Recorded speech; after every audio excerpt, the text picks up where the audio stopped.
Wasira mukanka wo ya dia ya kano kuranko ai ajenkwa kasieba BRETUO ya kano kuranko.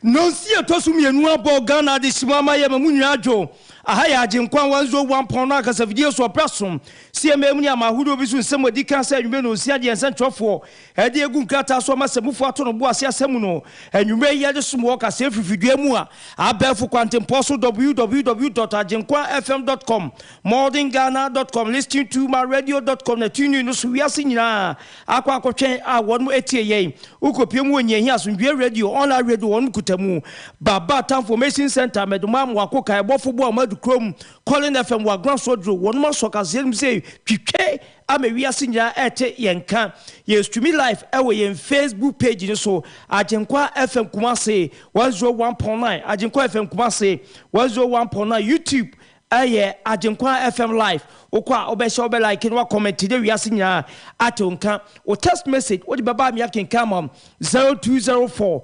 905655 wo de ba wudin ba bia di free nsamodo a enwume ye to dwa no gyan so atonkra no aba ni akenkan amewiase nya atonka enwumekuo bi adaroma ene gyan wono mati so a yehunu badwam Skin City Laboratorium se yenka nche se okokọ no nyefe entisa akosu abo atemade ni bi ene finance minister manen kasa emfa emma wonmo ene beboa wo priority insurance brebia ya wo wafa ye no ne konakra na ya abrabom nsi achiban ye bemo bi pa amegasi spiritual herbal clinic ewo macro akane police asonhwe animu pe sunsun fam na fam wo to asem Lufat tablet and then the suspension malaria tidro efrientrans pharmaceuticals any tobinco pharmaceuticals unya bia selepa problem na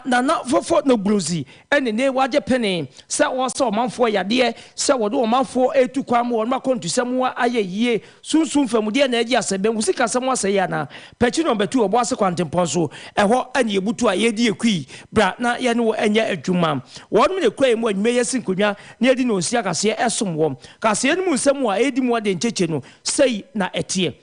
emna se bedwani a woje ho mu manfo won boboko central abato mpesu anso yewura mahama ayarga ade atodwa se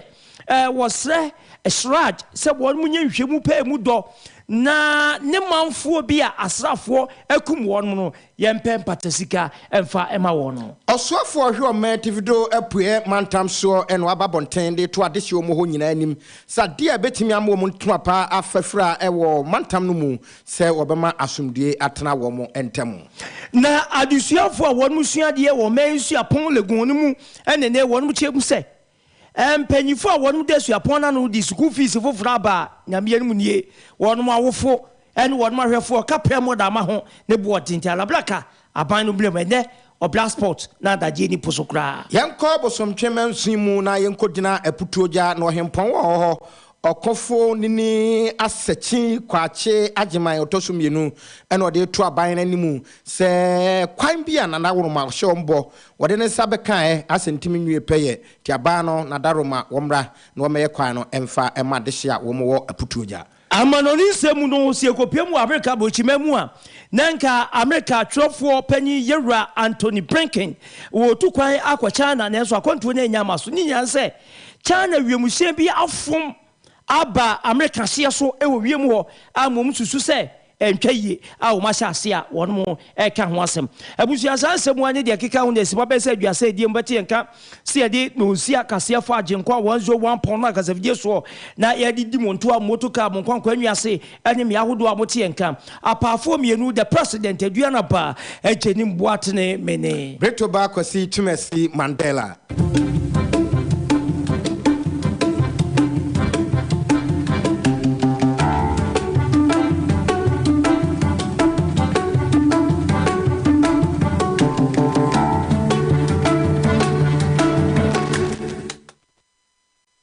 AFIA busia yenye brana KASIEBO musem ye pense mu emfa emamom Embrase bedwani a wogina ho mo manfo a won mo boko central bato on pesua no so e NDC amekweri di mu ye yewra mahama ayalega ene nei wode nkoto secretary akwa Commission on Human Rights and Administrative Justice ye twedi ti aka se shrach e se won munye nhwemu wo mu dopa ne nsem bia ba betodwa se asrafo a won mo kwa akohwa masomdwe aya adwuma e wo boko ene ne nkwa ado no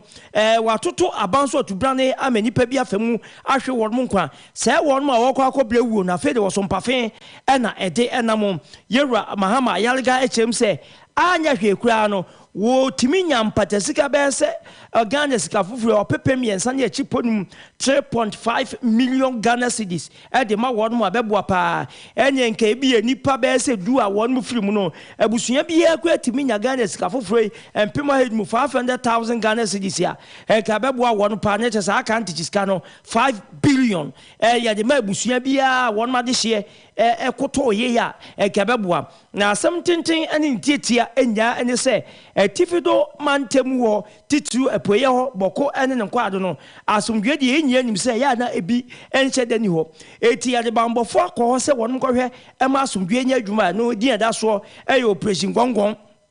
chese won mo hwe na ebre omanfo de beda bre won de be sore se obi nkoto ensi obi so na ne na won mo hu de ye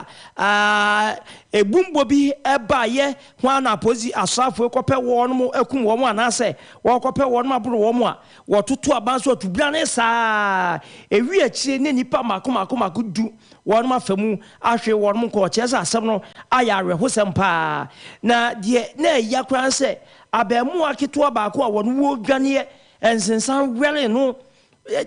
tuo kan wa wodo so wahwe no nkwa ama asem na yeya na yewra ayaleka chese asem no ma sha ase mu hwemu no asa asrafo dom mpanifo wo Ghana be mu no epeso yi asem no kataso nwemua so Ghana asem de eba sa eba fofura na ehu onwa ebe hu na wete sam ana wo so won wo yem na se bedwani awo boko central no wo ma asem we nwu da sanse ada safa ahodie ene eteti aso enkwa na ahwere ejapade na aseye eti obehwe se wona wodi nsenseme wa asafo sano no yebepe mpatasika ede ama won mo wo sansem kroya emu no ene osoafo a ohwe manta no so yewra Steven Yakubu wono so akasa ede afa ho na nkasa emu no wakyerem ede atodwa se babie nu ho a wobepe eye mpuntu a asomdue ensum firimu emansa no nti wo srade hye a wo mo ho se wo ma asomdue eni wo mo anim kai na timi aboa mpuntu bi a wo so wo mo pe no wo mo nsa enso atimi aka wo se so mo fie so mu wabonten miamia hodo ba bia wo mu epie no wo mu ma asomdie enso eni kan ho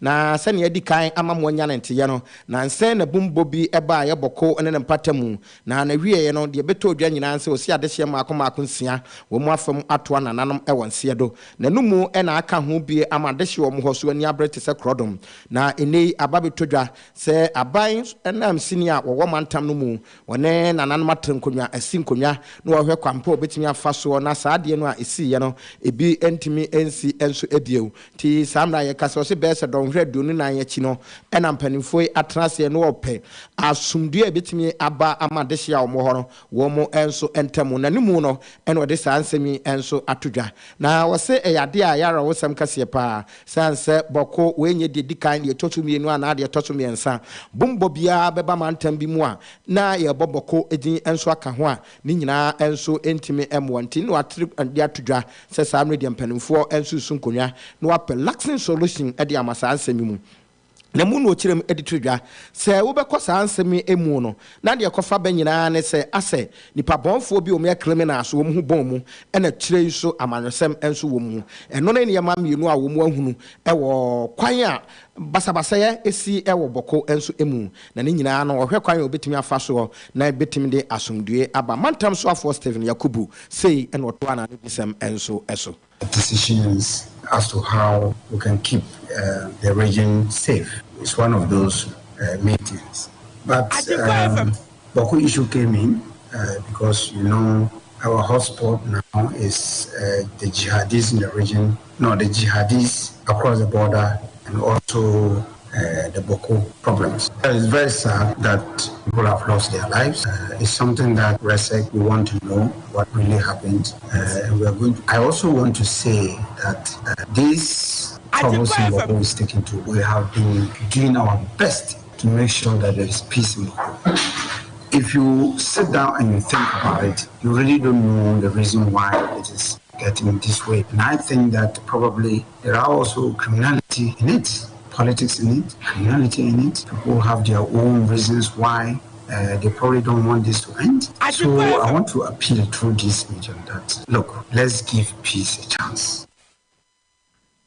Oswafwe na de sansemi atudwa so mu dosukọ wonsem no mu ado mu hu an se amanyosem ni nipabonfo bi ena wo mu enso ehyehyase ne wiase utwa akatrema totonwe a wunya nam bia ntotonwe nto osrade hye wo mu ho se wo masumdie entimi nya dwuma ewo mu entem ya to akase no so na yenko yanim na ene de zo kopie mu onkrama ntem wo transporter na adagye eni posokura ni nyanse adusuafo a won musua ade wo masua pon legon no emu won mu agi twi agesa ekobodom pem ewo ho ade che won ma yawdie wo suku a won mu wom ade a won musua no ma bi ekoso a wogidi se sabe wankasa wotiri hu a ye beyi won ma ibone wachese mpanyifo wode suku na no epese woni adusuafo ni edi agro bi agro no aya agobone wiase so no obi edi agro na agro kwa ye kutuma mefa ba nwoto agudi a sabe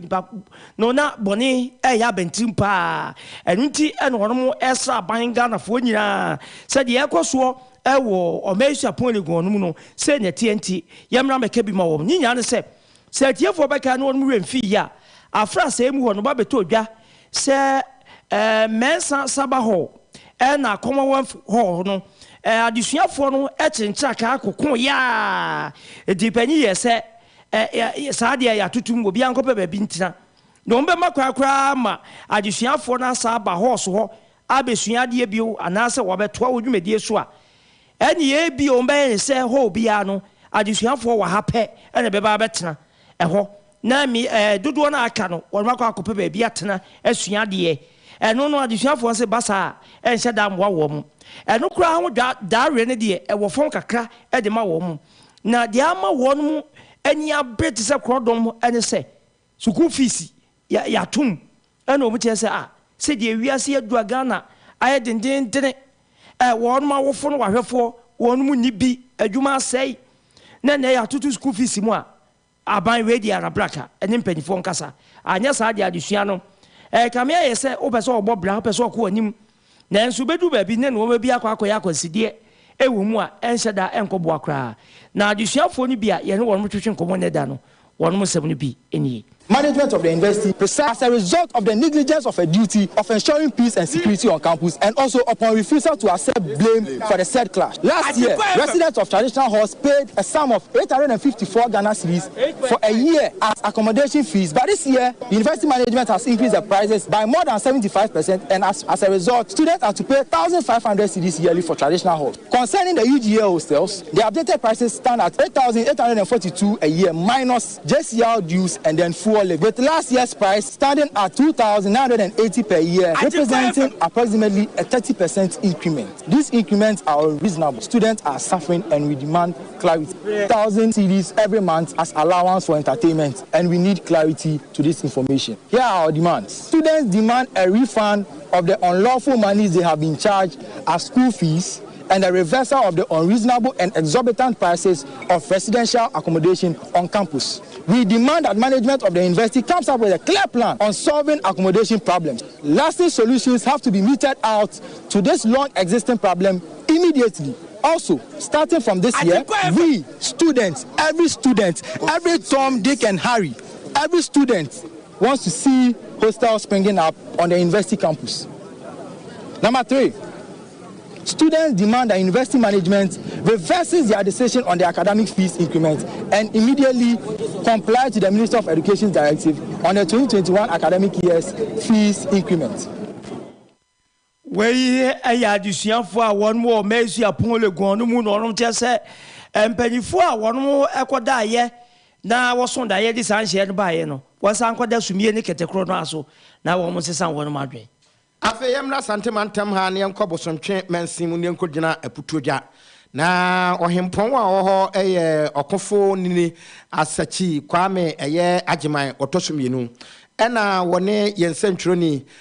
sakwade pepra atwetwe nkomo na ne nkomo twetwe mu ena odi tudwa se akwanya ewo ho no Ghana mampani na nado danko kufuado abon ho moden sanse ebrebia no maaye na kwan no na enkoyie kra nanso baabi a wo hye won bo so obeye aduro no wonye enru ho kra no nti wo mu sre na na se baabi aduro no na daroma omra metoa so no meye kwan no ne aka emfama wo nititru do ka so begusu ko talia akoduru fa na wo mtimwie ya memfuturo ekuma dehia wo mu waputuja ene ne peso ya hodo so na no emu no wo musan de ato aye AGP ni asantemantam so afo se ende bone ekoso aye aputuja ka ho bi amakromfo wonya full day wo ha enyema a wo ye no ho nyina no wo hwa anhwe uru ne anyi a ebi enma kunkum enso eho ne krakra mu no ene ode atodwa se eba sebi tutu so a ekoso yi wo hopa ni nyina wo mu hia bambofo so mba bebo wo mu ho ban nana okofo nini asitin kwache agyeman na no de sembi enie there's a hona wo tuprum kwet said the wabi ato ene krunu so abebe kumasi nti nipa be brave free mia aba tele for minimum no yesikru bia ye kese a sabi na ene bone so ebe ase abrabo bia enye bia ebi wa ha ye pa so ensu ebi wa ha se nti wa kromfo ha you wo kokefo wi fo sabi e ma mo be si ebre nyina no you be e wo ha se na yakwan bi emre bi atwam na enye kra se case so a echi ansa na wadu wetu abi drop to acha me ameka akra mi acha na wotwe bi agese ekoye maintenance so abanya daro eye MPP aban anado dan kwakufu ado na daro ma ye ka ho asem a osi me wa be ekoye mam ampa omo do osi ayo o maye ekwan no efa ne de ne so fra to su ba eni meet to kra na wo kutuja sanso na akwako umaye kwan no family na akwakosi AGYENKWA nta o se no first face AGYENKWA FM ye beje mo nkwa na na se wono ankasa ne ka na otwe bia de se coffee tafo nsem tina na adoe ne wasoafo munya ne tentem sani ambetimi abaye kwan ne nyina awie ede ama no na emwa me bia fitafo wo so enya duane enie ye nyina so ye na ye ntonkra enye ya aboafo nkra to eba be kwa ma no ne akofa ho nsem de aba abesommo.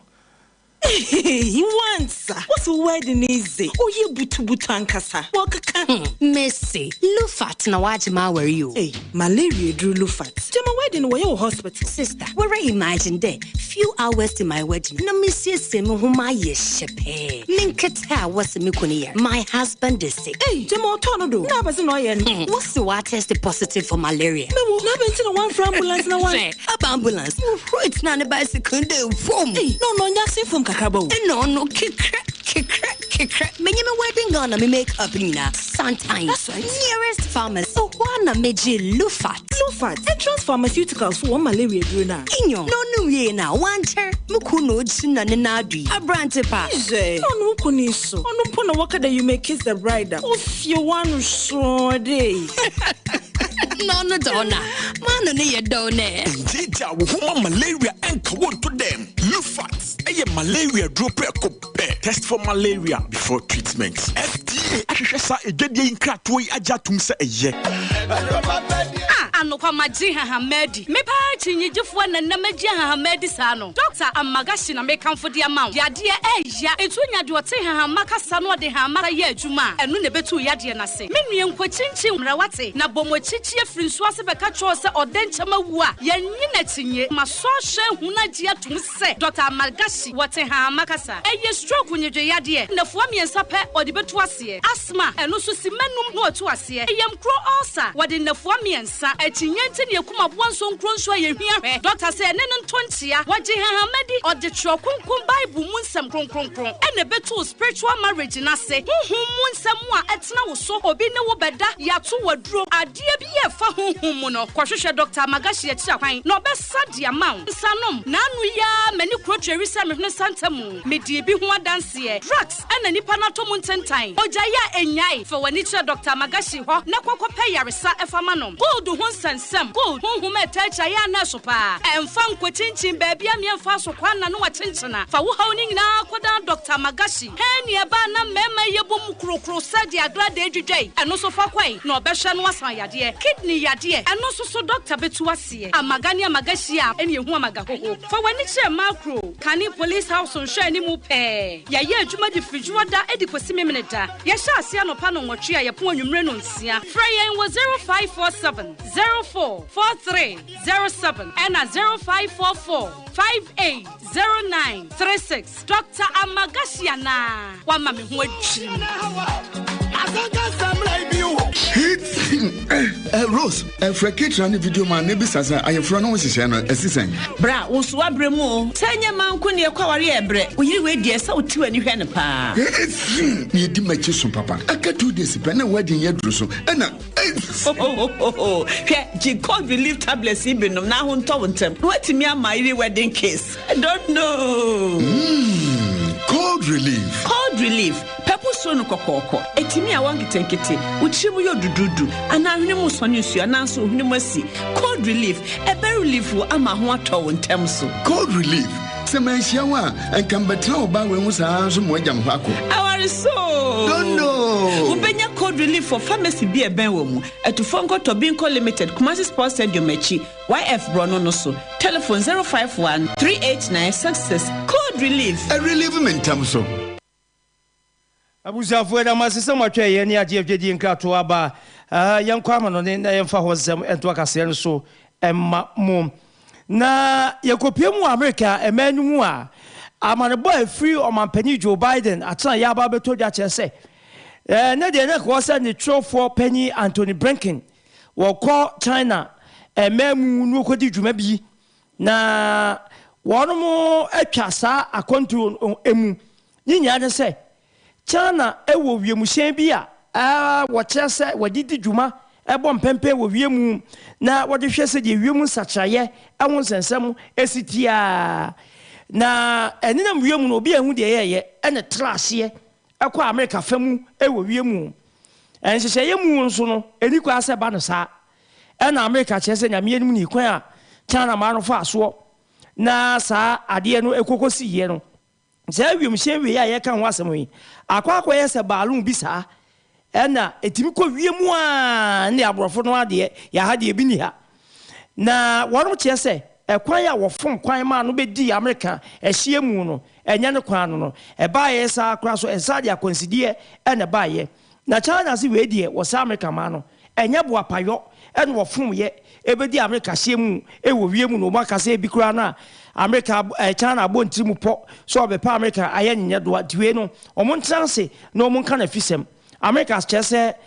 China ncheche mu no eto asomu de nanso wonyi ni se we no ombetanse amebi asibi osanse eba na sa etia adasa anya amansan hyehye efa wiemu ehye dedemu efa wiemu sha control enso ehom abusia ya de kase no asi Nana fofo no bruzi spiritual herbal center ewo pechi number 2 oboase kwantepon so wase yade kwankro da abehye wo so wadwuma ase usika sema ye basa akontu obi ade native form wase umantu kwan fa ninya abeda no pechi number 2 na frɛ no 0245 16 78 57 0245 167857 na 0550 15 44 38 priority insurance yes brebia ya wo afa